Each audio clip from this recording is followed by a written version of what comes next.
नाटा भूत। लोकी ने धुनेत्र मूर्ति पर हाथ रखा तो कोई शक्ति उन्हें दूर फेंक देती है। लोकी और नाटा भूत दोनों दूर जाकर गिर पड़े। उस झटके से दोनों बेहोश हो गए। बिल्ली भूत उन्हें जगाने की पूरी कोशिश कर रही थी, लेकिन उनकी बंद आंखें खुल नहीं रही थी। इनके साथ क्या हुआ? आंखें खुल नहीं रही है। लोकी, लोकी, अरे नाटा उठो, उठ जाओ भैया, उठ जाओ, उठो ना दोनों। ऐसा कहते हुए दोनों को जगाने की कोशिश कर रही थी, लेकिन लोकी और नाटा भूत को होश नहीं आया। देखते देखते अंधेरा छा गया। पूरा गांव सुनसान हो गया। धुनेत्र मूर्ति अपने आप पीछे घुमा।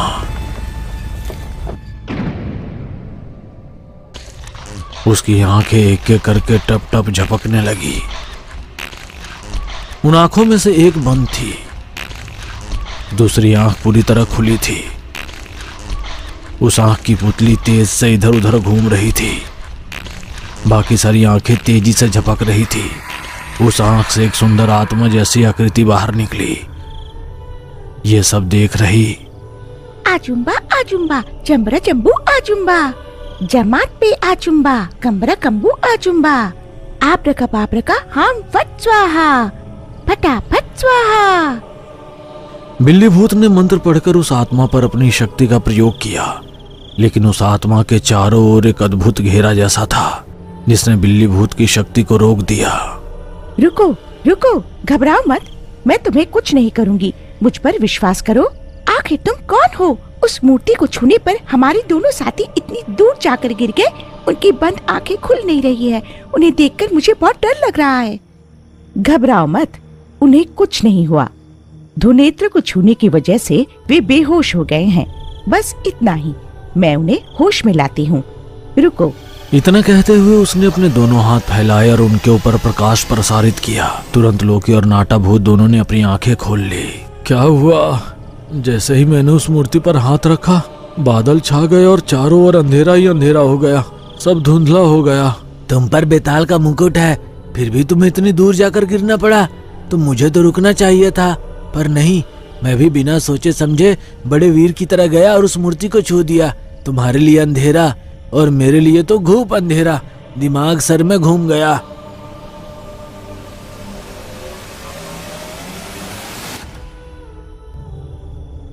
ये महिला कौन है? पूंछ देखकर भूत जैसी लगती है और चेहरा देखकर अप्सरा जैसी। कहीं हम मरकर नरक में तो नहीं पहुंच गए?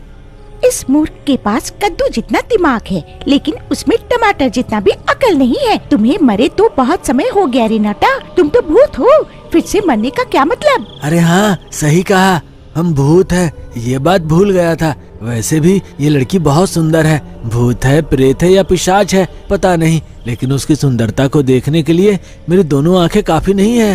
अगर 2 आंखें काफी नहीं है तो और 2 आंखें उधार ले लो ना। तुम चुप रहो रे छिड़पोक बिल्ली।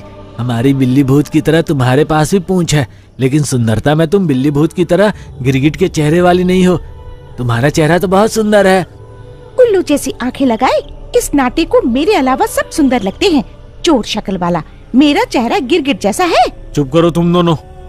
आखिर तुम कौन हो? ये धुनेत्र की मूर्ति क्या है? तुम इस मूर्ति में क्या कर रही हो? तुम आत्मा हो या यक्षिणी हो? आखिर हो कौन तुम? मेरा नाम मानिनी है, मैं भूवर लोक से हूँ। भूवर लोक सूर्य और पृथ्वी के बीच अदृश्य रूप में स्थित है। जिस दिन चंद्रमा की रोशनी पृथ्वी पर नहीं पड़ती, उस दिन भूवर लोक से 4 नव विवाहित जोड़े हमारी इष्ट देवी धुनेत्र के दर्शन के लिए भूलोक पर आते हैं।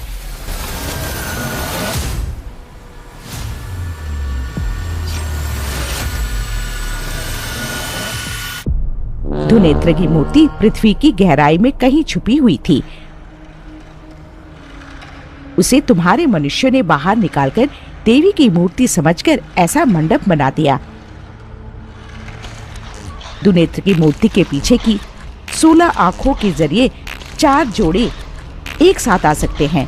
हम भूवर लोक से पृथ्वी पर आकर फिर उन्हीं नेत्र द्वारों से अपने लोक में वापस जाते हैं। हालांकि धुनेत्र मूर्ति से हम भूवर लोकवासियों का आना जाना एक बड़ा रहस्य है।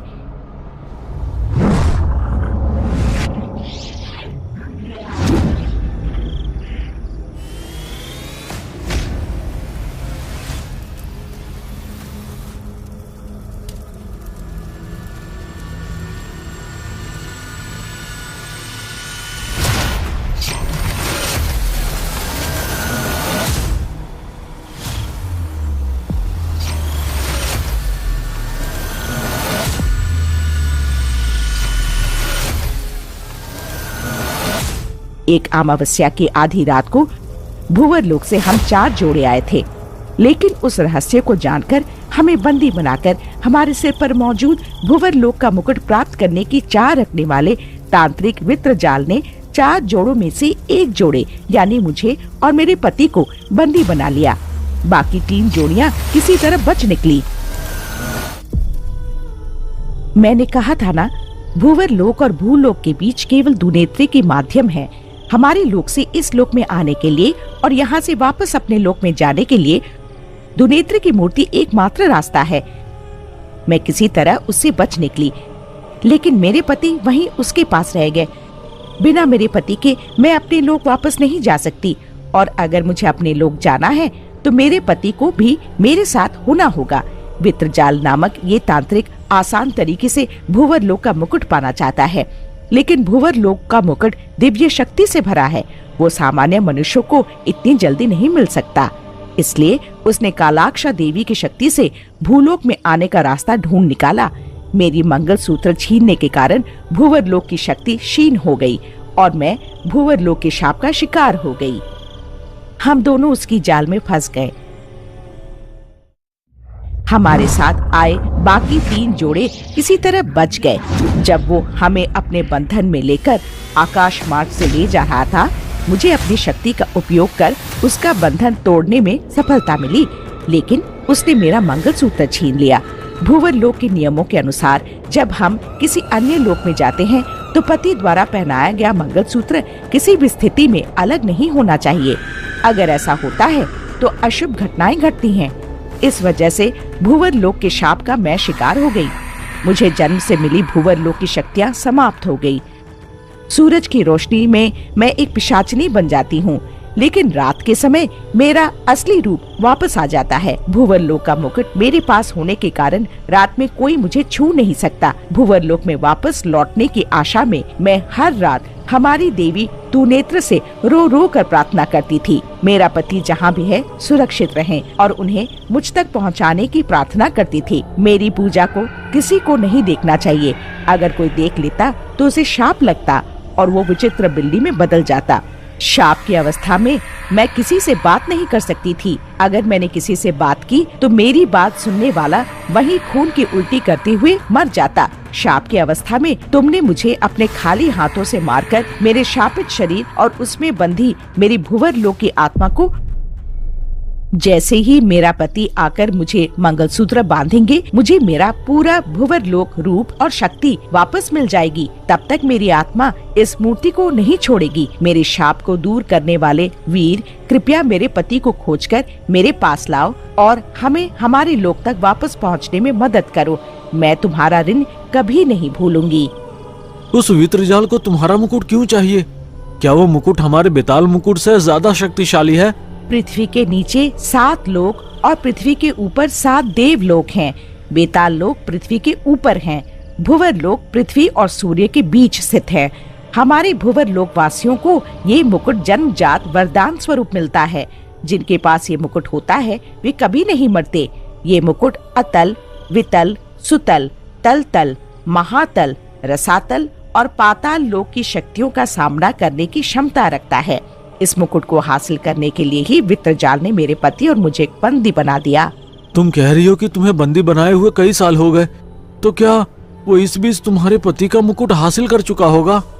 मुकुट को वो जबरदस्ती या किसी माया से नहीं हासिल कर सकता। मुकुट के असली स्वामी को इसे स्वेच्छा से दान करना चाहिए, वरना मुकुट में शक्ति नहीं रहेगी।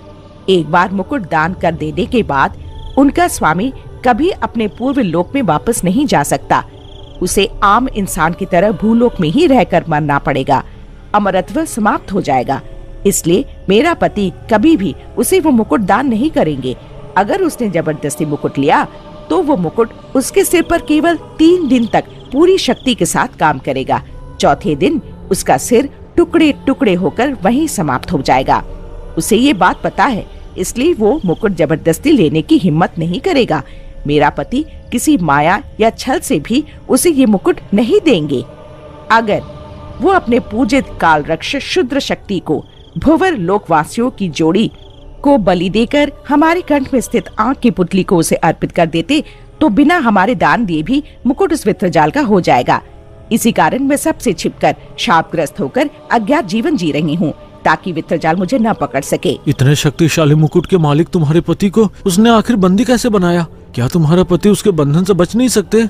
मेरे पति ने जब मेरे गले में मंगलसूत्र पहनाया था, उसी समय उनकी आदि शक्ति मेरे अंदर आ गई। लेकिन जब मैं बचने की कोशिश कर रही थी, गलती से मेरा मंगलसूत्र वित्रजाल के हाथों में चला गया। इसका मतलब है कि मेरे पति की आदि शक्ति सब वित्रजाल के पास है। इसके अलावा काल राक्ष की शुद्र शक्ति मेरे पति को निरंतर कैद में रख रही है। अगर मेरा मंगलसूत्र मेरे हाथ में आ जाए तो मेरे पति की शक्ति के सामने वित्रजाल एक पल भी टिक नहीं पाएगा। तो ठीक है, फिर तुम्हारे पति को मुझे जरूर बचाना चाहिए, क्योंकि वित्रजाल जैसे दुष्ट के पास अगर भूअर लोक की शक्ति आ गई तो वो मानवों के लिए बहुत खतरा होगा। ये सिर्फ तुम्हारे अकेले की समस्या नहीं है, बल्कि ये धरती पर रहने वाले सभी मासूम लोगों की समस्या है। लोगों को वित्रजाल जैसे दुष्ट से बचाने के लिए पहले तुम्हारे पति को बचाना होगा। मैं तुम्हें मंत्र वाली काकी के बेटे के रूप में वचन देता हूँ, मैं किसी भी तरह तुम्हारे पति को बचाकर तुम्हें और उन्हें तुम्हारे लोक में भेज दूंगा और वित्रजाल का अंत कर दूंगा। मैं चाहती हूँ कि तुम्हें उनका सामना करने की शक्ति दूं, लेकिन मेरी शक्ति अब मेरे पास नहीं है। भुवर लोक में जन्मी हर लड़की को जन्म से ही 3 प्राण गंध शक्तियाँ मिलती हैं। जिसका सामना तुम कर रहे हो वो साधारण व्यक्ति नहीं है। आवश्यक स्थिति में ही इन 3 प्राण शक्तियों का उपयोग करो।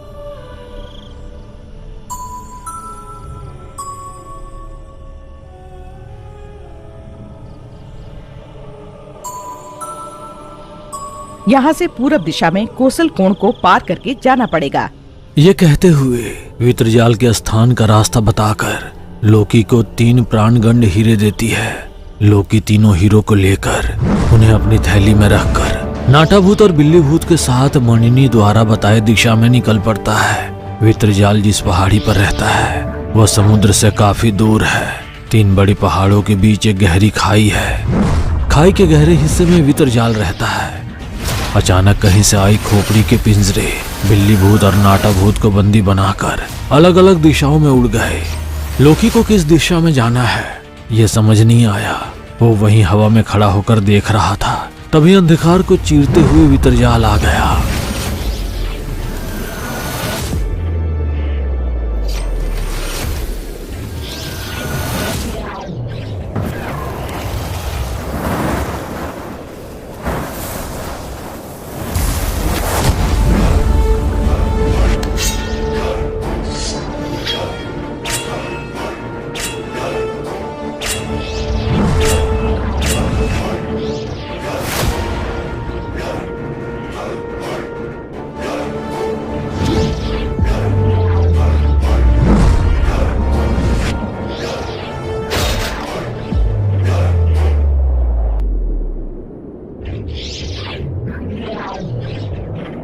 माँ!